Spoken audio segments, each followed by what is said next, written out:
I really struggle sometimes with what God's doing. I swear that's been my mantra, like the last, I don't know, couple weeks that I've been talking on here is like, okay, Lord, what is happening? And then I read the Bible. Today I read in Acts. I can't remember which chapter. It's like 26 or something. And it talks about how Paul was in prison for 2 years, and he sat in prison because the people that didn't believe, the Sadducees and the Pharisees didn't like what he was talking about, free speech, right? What we talk about today, and it's still being attacked today.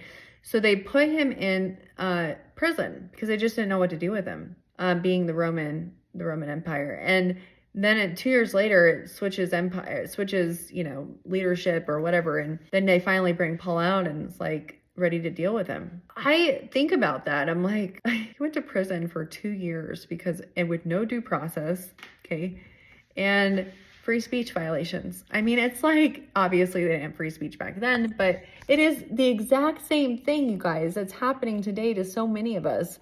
It's literally centuries repeating itself thousands of years later, and people don't like what you say, so they persecute you and wrongly treat you, and then you are left in this dungeon, so to speak. I mean, and then I think, God, what are you doing in my own life, right? And then I read that, and I'm like, well, Paul's in prison.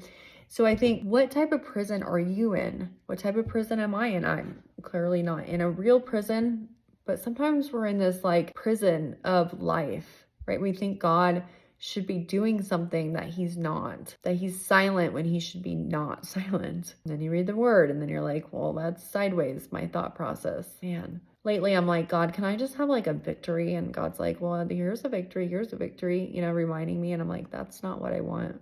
It's just not what I want, Lord. The attitude of gratitude is not there for me, you guys. It's seriously not there today. Anyone else there with me? All right, guys. Well, you know what? God does what he wants, and we just live in his world.